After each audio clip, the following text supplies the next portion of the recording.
ओम नमः शिवाय, जय महाकाल। हम सबको पता है कि 22 नवंबर को कार्तिक मास की आखिरी 10वीं तिथि पड़ रही है और आज की इस वीडियो में जो तुलसी माता की लकड़ी हमें जलाने के लिए गुरुजी ने कहा था कि दीपक में उसमें आपको एक गुप्त चीज़ को डालना है जिससे हमारे घर में हमेशा धन संपदा बनी रहेगी और हमारा पूरा परिवार हमेशा खुश रहेगा, जो कि पूज्य गुरुजी की कथा से सुन के बहुत अच्छे से आपको समझाऊंगा। और काफ़ी लोग के ये भी डाउट होते हैं, भैया जो तुलसी माता की लकड़ी है ना, ये पूरी जलती नहीं है, क्या पूरी ना जलने से दोष लगता है? बिल्कुल दोष लगता है। तो आज की इस वीडियो में मैं आपको तरीका बताऊंगा कि कैसे आप इजीली जला सकते हो जिससे पूरी तुलसी माता की जो लकड़ी है वो जल जाएगी। ठीक है ना, चलो समझते हैं। अब यहाँ पर देखो, आपको भी क्या करना होगा, इसी तरीके से एक दीपक लेना। ठीक है, आपको मिट्टी का दीपक लेना है, कोई और दीपक नहीं लेना, मिट्टी का दीपक लेना और ऐसे ही माता तुलसी की लकड़ी को उसमें लगाना। लेकिन अगर आपने ऐसे लगा दिया ना तो क्या होगा, लकड़ी जलेगी नहीं। इसका एक तरीका है। क्या तरीका है? आपको कोशिश करना है कि आपको सूखी लकड़ी मिले। अगर सूखी नहीं मिलती है तो लास्ट ऑप्शन आपके पास में गीली लकड़ी होगी। ठीक है, लेकिन सूखी ही कोशिश करेंगे।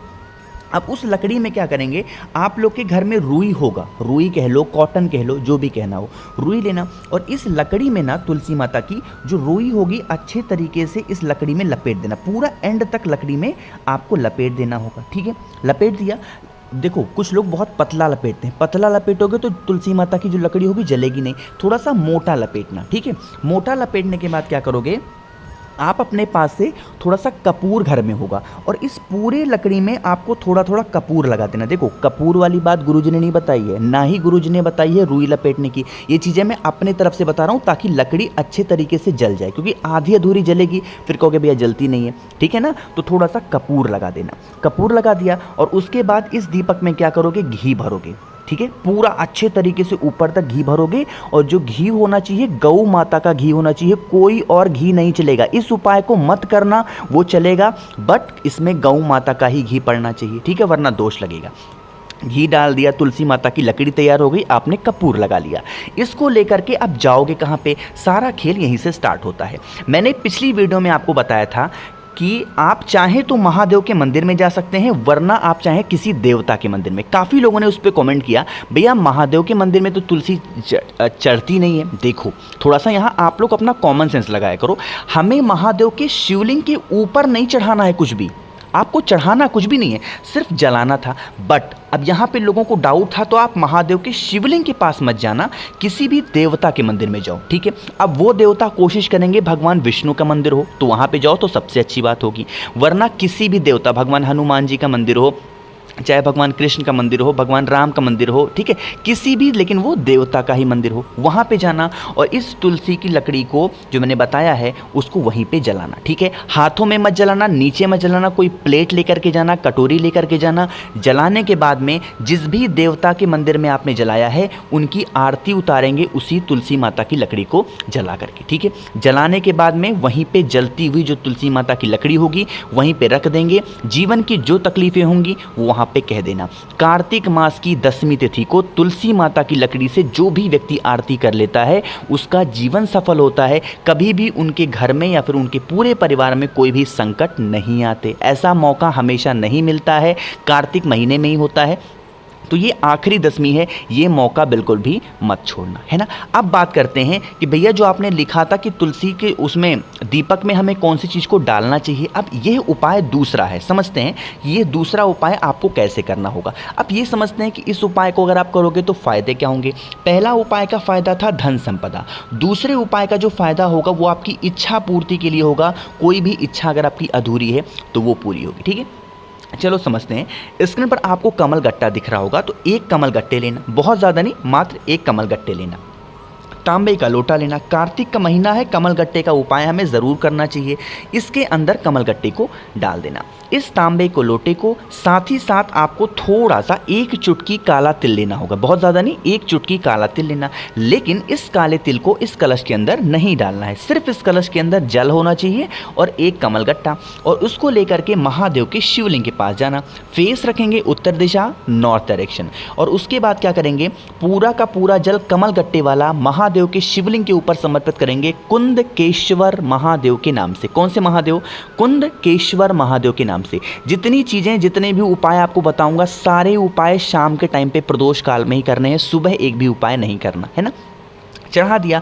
चढ़ाने के बाद में क्या करोगे, आपने यहाँ पे चढ़ाया। अब चढ़ाने के बाद में जो मैंने आपको बताई थी कि कौन सी चीज़ दीपक में डालनी है, एक घी का दिया गोल बत्ती का पूरा दीपक घी से एकदम भरा होना चाहिए। और वहाँ पे लंबी बत्ती नहीं, कौन सा, घी का दिया गोल बत्ती का लगाओगे। ठीक है, लगाने के बाद में मैंने जो आपको काला तिल दिखाया है, अपने जीवन के जो कष्ट होंगे, जो भी इच्छाएं होंगी, उस इच्छा को, उस मनोकामना को उस जलते हुए दीपक में जो महादेव के सामने आपने जलाया है, एक चुटकी काला तिल डाल देना। और आपको कुछ भी करने की ज़रूरत नहीं है। कार्तिक मास की 10वीं तिथि को जो भी व्यक्ति महादेव के शिवलिंग के पास में घी का दिया गोल बत्ती का लगा करके और अपनी मनोकामना कह के एक चुटकी काला तिल उस दीपक के अंदर डाल देता है, उसकी सारी विशेष, सारी इच्छाएं महादेव पूरी ज़रूर करती हैं। इतनी पावर होती है, इतनी ताकत होती है उस काले तिल की। ठीक है, तो आप सभी लोगों को इस काले तिल वाला उपाय भी ज़रूर करना चाहिए। तो यहाँ पर हम सभी लोगों ने 2 उपाय की बात कर ली। पहले उपाय में धन संपदा के लिए, दूसरे उपाय में मनोकामना के लिए।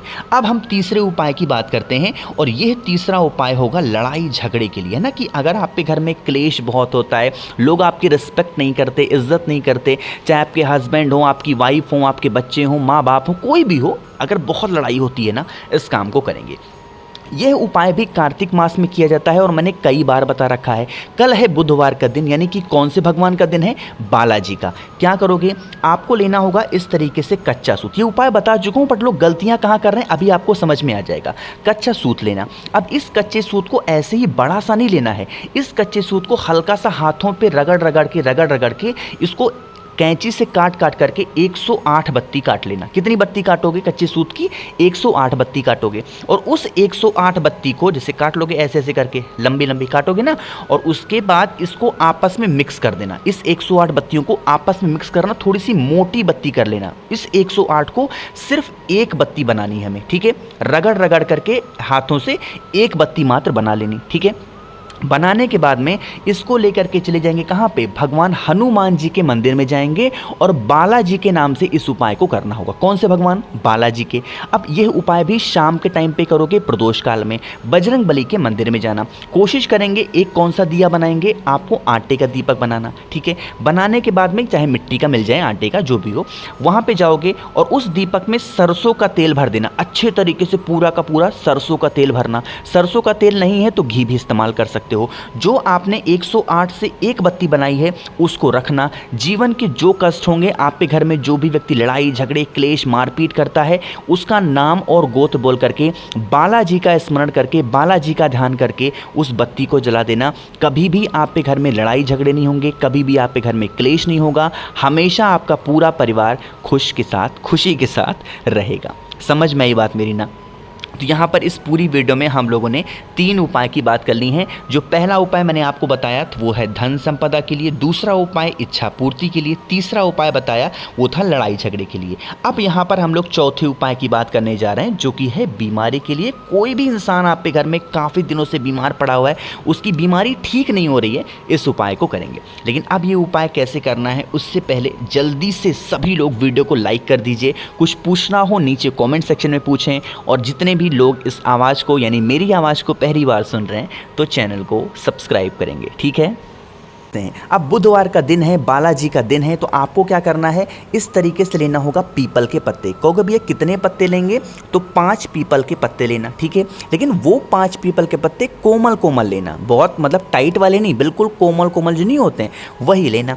और इन 5 पीपल के पत्तों को लेके चले जाना बजरंग बली के मंदिर में, और बालाजी का नाम लेकर के उनके पास में उन 5 पीपल के पत्तों को रख देना। ठीक है, रखना, और जो भी व्यक्ति आप पे घर में बीमार होगा उसका नाम और गोत्र बोलना। ठीक है, बोल करके चढ़ा लेना।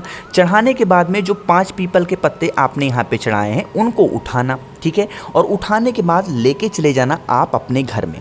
जब आप उस इंसान को, बीमार इंसान को दोपहर का खाना देना। ठीक है, दोपहर का हो रात का खाना देना, एक ही टाइम कभी भी सुबह हो दोपहर हो शाम को, कभी भी एक टाइम सिर्फ आपके घर में जो थाली होगी खाने की, उस थाली में उन 5 पीपल के पत्तों को रख देना। ठीक है, रखना, और रखने के बाद में उसी पीपल के पत्ते के ऊपर खाना डालना। चाहे खाना आपने कटोरी में रखा हो या फिर पीपल के पत्ते के ऊपर ही, जैसे आपको सूटेबल लगे, जैसे आपको अच्छा लगे खाने को रखना और उस थाली को उस बीमार इंसान को खाने के लिए दे देना।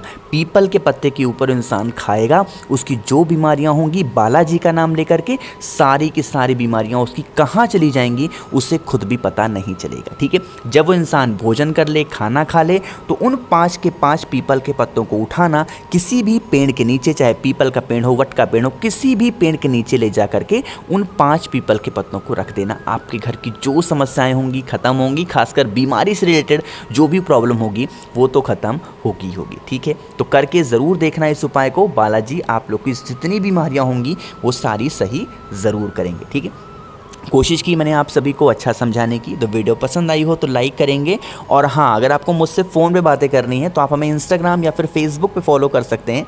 सर्च करिएगा द नेचुरल प्लैनेट 108, वहाँ पे हम लोग बातें करेंगे। और जितने भी लोग इस आवाज़ को पहली बार सुन रहे हैं, चैनल को सब्सक्राइब करिएगा। ओम नमः शिवाय, जय महाकाल।